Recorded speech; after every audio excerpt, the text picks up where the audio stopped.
Hi friends, ನಮಸ್ಕಾರ ಎಲ್ಲರಿಗೂ. ಇವತ್ತು ನಾನು ಚಳಿಗಾಲದಲ್ಲಿ ದೋಸೆ ಅಥವಾ ಇಡ್ಲಿ ಹಿಟ್ಟು ಯಾವ ರೀತಿ ಚೆನ್ನಾಗಿ ಫರ್ಮೆಂಟ್ ಆಗಿ ಉಬ್ಬಿ ಬರೋ ತರ ಮಾಡ್ಬೋದು ಅಂತ ನಾನು ಹೇಳಿಕೊಡ್ತಾ ಇರೋದು. ತುಂಬಾ ಸುಲಭವಾಗಿ 3 ಟಿಪ್ಸ್ ನೀವು ಫಾಲೋ ಮಾಡಿದ್ರೆ ಸಾಕು, ಚೆನ್ನಾಗಿ ಫರ್ಮೆಂಟ್ ಆಗಿ ಒಳ್ಳೆ ಉಬ್ಬಿ ಬರುವ ಹಿಟ್ಟು ನಮಗೆ ಸಿಗುತ್ತೆ. ಅದರಿಂದ ನಮಗೆ ಸಾಫ್ಟ್ ಆಗಿರುವಂತ ಇಡ್ಲಿ ಮಾಡ್ಬೋದು, ದೋಸೆ ಮಾಡ್ಬೋದು, ಯಾವುದು ಬೇಕಿದ್ರೂ ಮಾಡ್ಬೋದು. ಇಲ್ಲಿ ನಾವು ಈಸ್ಟ್ ಆಗ್ಲಿ ಸೋಡಾ ಪೌಡರ್ ಆಗಿ ಏನು ಉಪಯೋಗಿಸೋದಿಲ್ಲ. ನ್ಯಾಚುರಲ್ ಆಗಿ ಫರ್ಮೆಂಟ್ ಆಗಿ ಉಬ್ಬಿ ಬರೋದು ಹೇಗೆ ಅಂತ ನೋಡೋಣ. ಆಮೇಲೆ ಫಸ್ಟ್ ಟೈಮ್ ಈ ಚಾನಲ್ ನೋಡ್ತಿದ್ರೆ ಒಂದ್ಸಲ ಈ ಚಾನಲ್ ಸಬ್ಸ್ಕ್ರೈಬ್ ಮಾಡಿ ಸಪೋರ್ಟ್ ಮಾಡಿ. ಹೆಚ್ಚಿನ ವಿಡಿಯೋಸ್ಗಳಿಗಾಗಿ ಅದರ ಪಕ್ಕದಲ್ಲಿರುವ ಬೆಲ್ ಐಕನ್ ಪ್ರೆಸ್ ಮಾಡಿ ಅದರಲ್ಲಿ ಬರೋ ಆಲ್ ಆಪ್ಷನ್ಗೂ ಕ್ಲಿಕ್ ಮಾಡಿ. ಓಕೆ, ಬನ್ನಿ ನೋಡೋಣ ನಾವು ಚೆನ್ನಾಗಿ ಉಬ್ಬಿ ಬರುವಂತಹ ಹಿಟ್ಟು ಹೇಗೆ ರೆಡಿ ಮಾಡೋದು ಅಂತ. ಮೊದ್ಲು ಅದಕ್ಕೋಸ್ಕರ ನಾನಿಲ್ಲಿ ದೋಸೆ ಅಕ್ಕಿ 2 ಕಪ್ ತಗೊಂಡಿದ್ದೀನಿ. ಕಪ್ 250 250 ml ಕಪ್, ಅದರಲ್ಲಿ 2 ಕಪ್ ದೋಸೆ ಅಕ್ಕಿ. ಅದಕ್ಕೆ 3/4 ಕಪ್ ನಾನಿಲ್ಲಿ ಉದ್ದಿನ ಬೇಳೆ ತಗೊಂಡಿರೋದು. ಆಮೇಲೆ ಅರ್ಧ ಟೀ ಸ್ಪೂನ್ ಅಷ್ಟು ಮೆಂತೆ ಕಾಳು ಕೂಡ ಅಕ್ಕಿ ಜೊತೆನೆ ಹಾಕ್ತಾ ಇದ್ದೀನಿ.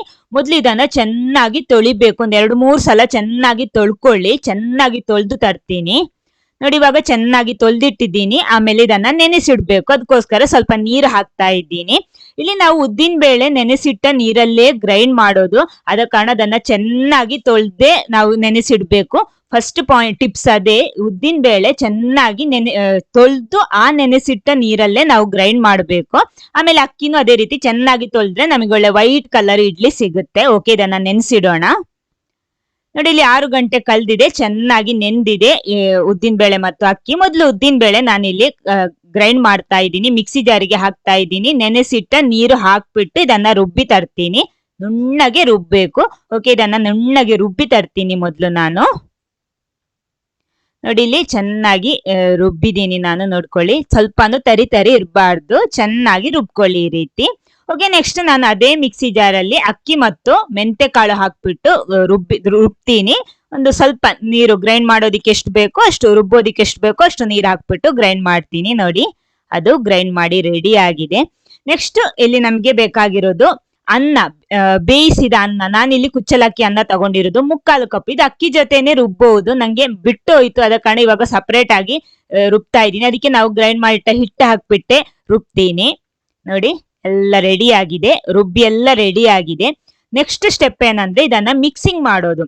ನಾವು ಕೈಯಲ್ಲೇ ಇದನ್ನ ಮಿಕ್ಸ್ ಮಾಡ್ಬೇಕು. ಚೆನ್ನಾಗಿ ಒಂದು ಮಿನಿಮಮ್ 10 ನಿಮಿಷ ಆದ್ರೂ ಇದನ್ನ ಚೆನ್ನಾಗಿ ಬೀಟ್ ಮಾಡ್ಬೇಕು. ಇದೇ 2ನೇ ಟಿಪ್ಸ್. ಎಷ್ಟಾಗುತ್ತೋ ಅಷ್ಟು ಬೀಟ್ ಮಾಡ್ಕೊಳ್ಳಿ. ನೋಡಿ, ಚೆನ್ನಾಗಿ ಬೀಟ್ ಮಾಡಿ ಇದನ್ನ ಮುಚ್ಚಿಡ್ತಾ ಇದ್ದೀನಿ. ನೆಕ್ಸ್ಟ್ ಮಾಡ್ಬೇಕಾಗಿರೋದು, ಒಂದು ಕುಕ್ಕರ್ ತಗೊಳ್ಳಿ. ಅದನ್ನ ಸ್ವಲ್ಪ ಬಿಸಿ ಮಾಡ್ಬೇಕು. ಬಿಸಿ ಮಾಡುವಾಗ, ಕುಕ್ಕರ್ ಬಿಸಿ ಮಾಡುವಾಗ ಅದರ ಗ್ಯಾಸ್ಕೆಟ್ ಅಂದ್ರೆ ಒಳಗಡೆ ಬೆಲ್ಟ್ ಇರುತ್ತೆ, ಅದನ್ನ ತೆಗ್ದ್ಬಿಟ್ಟು ಬಿಸಿ ಮಾಡ್ಕೊಳ್ಳಿ. ವಿಸಿಲು ಪರವಾಗಿಲ್ಲ, ಗ್ಯಾಸ್ಕೆಟ್ ಮಾತ್ರ ರಿಮೂವ್ ಮಾಡ್ಕೊಳ್ಳಿ. ನೋಡಿ, ಇವಾಗ ಚೆನ್ನಾಗಿ ಬಿಸಿ ಆಗಿದೆ. ನೋಡಿ, ಒಳ್ಳೆ ಬಿಸಿಯಾದ ಕುಕ್ಕರ್ ಇಲ್ಲಿ ರೆಡಿ ಆಗಿದೆ. ಅದ್ರೊಳಗಡೆ ಒಂದು ಸಣ್ಣ ಬೌಲ್ ಇಡ್ತಾ ಇದ್ದೀನಿ.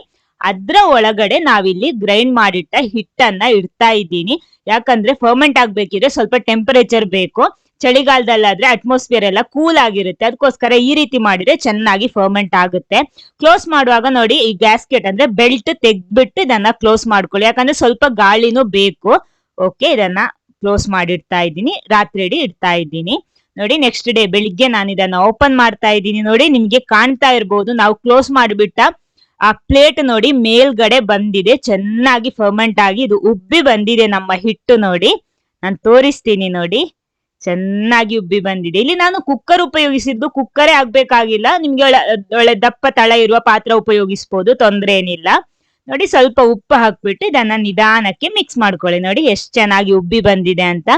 ಈ 3 ಟಿಪ್ಸ್ ಫಾಲೋ ಮಾಡಿದ್ರೆ ಖಂಡಿತ ನಮ್ಗೆ ಈ ಹಿಟ್ಟು ಚೆನ್ನಾಗಿ ಉಬ್ಬಿ ಬಂದು ಒಳ್ಳೆ ಸಾಫ್ಟ್ ಆಗಿರುವಂತ ಇಡ್ಲಿ, ದೋಸೆ ಮಾಡ್ಬೋದು. ನಾನು ಇದರಿಂದ ಇಡ್ಲಿ ಮಾಡಿ ತೋರಿಸ್ತೀನಿ. ನೋಡಿ, ಇಡ್ಲಿ ನೀರು ಬಿಸಿ ಮಾಡೋದಿಕ್ಕೆ ಇಟ್ಟಿದ್ದೀನಿ. ಆಮೇಲೆ ಒಂದು 10 ನಿಮಿಷ ಇದನ್ನ ಬಿಸಿ ಮಾಡಿದ್ದೀನಿ. ಆಮೇಲೆ ನಾನಿಲ್ಲಿ ಹಿಟ್ಟು ಹಾಕ್ತಾ ಇದ್ದೀನಿ.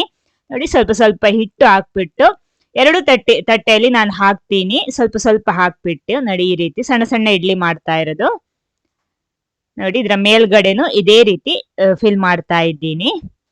ಓಕೆ, ಫಿಲ್ ಮಾಡ್ಬಿಟ್ಟು ಒಂದು ಹೈ ಫ್ಲೇಮ್ ಅಲ್ಲಿ 15 ನಿಮಿಷ ಇದನ್ನ ಬೇಯಿಸ್ಕೊಳ್ಳಿ. ನೋಡಿ, ಇಲ್ಲಿ 15 ನಿಮಿಷ ಆಗಿದೆ.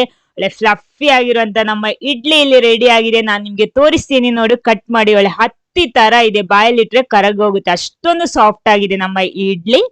ಈ ವಿಡಿಯೋ ನಿಮ್ಗೆ ಇಷ್ಟ ಆದ್ರೆ ಖಂಡಿತ ಲೈಕ್ ಮಾಡಿ. ಈ 3 ಟಿಪ್ಸ್ ಫಾಲೋ ಮಾಡಿ, ಖಂಡಿತ ನಿಮ್ಗೂ ಒಳ್ಳೆ ಉಬ್ಬಿ ಬರುವಂತಹ ಹಿಟ್ಟು ಸಿಗುತ್ತೆ.